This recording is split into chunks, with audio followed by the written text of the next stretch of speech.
there's a lot of discussion about the balance or optimal balance between high intensity interval training and then zone two endurance training. There's a lot of information out there. It's easy for amateur cyclists like myself to get confused by all this talk. What's kind of your perspective on this for, I mean, you work with professional athletes, but on the amateur side, what's kind of your perspective in balancing these two things? Yeah. Honestly, it comes down to a couple things. So it's going to come down to basically the specifics of the parameters around that athlete. So what variables are at play? What does their schedule look like? What stressors do they have going on? I've got amateurs that I coach that are able to train 20 hours a week. So they basically have pro level volume that they're able to do. So then we have a totally different conversation about what training modality is really best suited for them. And then on top of that, if you have an amateur that maybe only has like 5 hours a week to train, which is on the Right. total opposite of the scale, plus they have other stressors going on in life, like they are waking up at 5 to ride, and if they miss that window, they're not riding. I Yeah. have those athletes too. So I think it comes down to A, what stressors do they have and what parameters do they have around their life? And then B, what is the outcome goal? What are we trying to achieve in the first place? Is it simply just to be as fit as possible, or is it to target a specific race? And then that changes the skew of what we're looking to achieve and what training focus we take. So, for example, if their primary goal is to lose weight, and they only have 8 hours a week to train, my focus with them is going to be very different than if it's simply to have somebody who has that same amount of time, but they want to beat up on their friends at group rides and they don't really care about losing weight. Yeah. So it kind of takes like figuring out the parameters around that person's life and then where they want to go. And then once we have the answer to both of that, we can kind of proceed with, all right, high intensity training or a polarized model is going to be best for you. Or we need to do kind of a medley of the two to achieve several different things. Or maybe you have spring break coming up, so you have all of a sudden an influx of 15 hours that we can have you go ride long. Yeah. I think to give you like maybe a little bit of an example behind the two, and so that people have some ideas that they can float with. If you're kind of an individual who has a job, has a family, and then you like to ride and you train and you want to be strong, and your goal is to go on the weekends. Sometimes you can go out, you can do a group ride with your friends, and you want to be strong in those environments and be able to bash it up the climbs that are kind of rolling in nature. Yeah, high intensity training or a polarized model is actually a really good idea and concept for you. But one thing that I definitely implement is going to be, building into that. So I'm a big believer as far as like you need a platform to be able to stand on.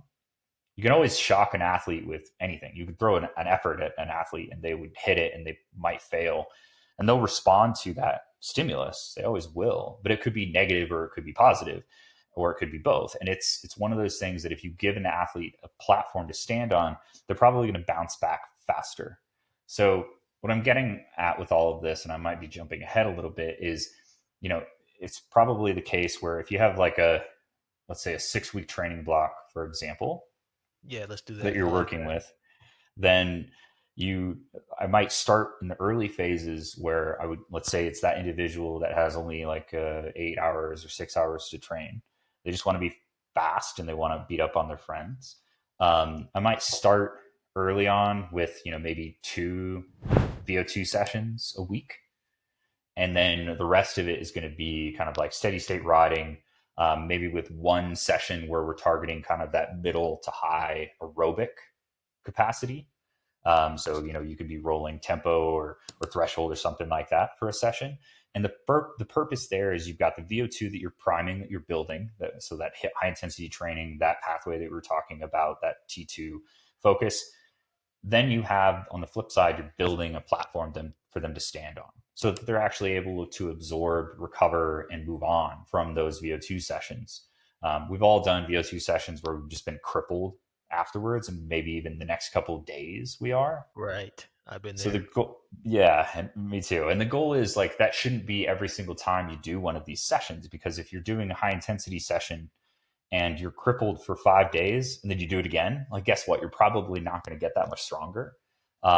So instead, we want to kind of build on each other and allow you to progress and absorb that, and then be able to maybe partway through that plan add in another VO2 session. So that would be like maybe we step it up to 3, and then you're able to tolerate that change.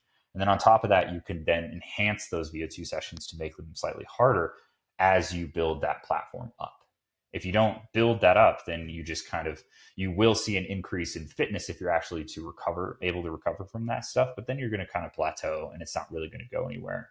Um, so I think that's a great example of, you can have somebody that's able to really juggle their life, and then they're able to build themselves in strength. They're able to kind of stand on their own 2 feet, all of a sudden recover from these high intensity sessions, and then maybe even add in another one as they're feeling primed and ready to grow. But you have to really boost that system out first, before getting to that point.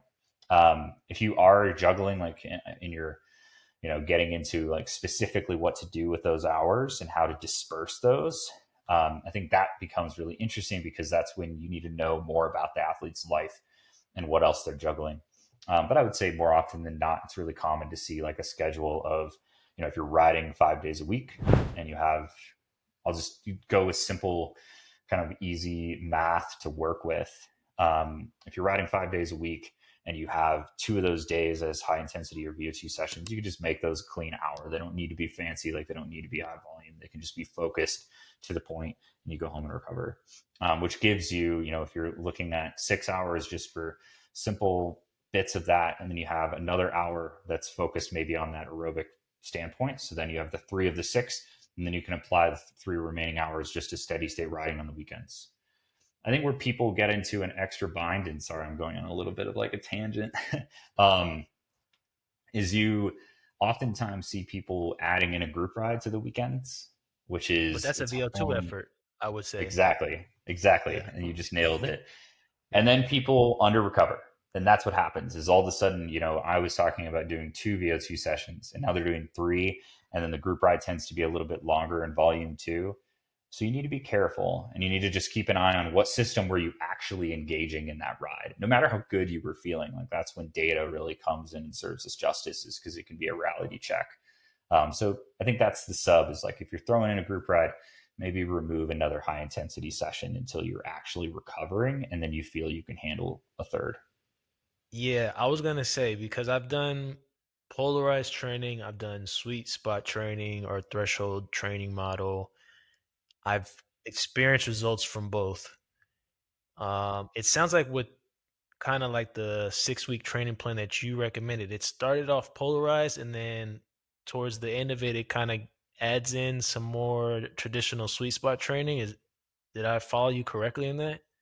I would say it's a mixture. So, one, as a Okay. coach, I am more of a believer of like, figure out what model works to your parameters, right? Like, Right. that's the important part, because there are so many different ways of training an athlete, and you're going to find that there isn't just a secret sauce. And really, it's going to be, what is the secret sauce for you in your phase of life? Because I've had Yeah. athletes respond really well to like a pyramidal training model, but then all of a sudden something changes in their life and they need to do more of a polarized approach, or their goals change. Last year I had an athlete training for Leadville, for example, and then she was a lifetime Grand Prix athlete. So she did Leadville, and then we did Schwamigan, and we had other VO2 efforts. So it was a total flip, where we did more of a pyramidal approach, more of a traditional approach, and then switched it entirely and only did polarized. And her response was really, really positive. So it just kind of depends on time and place.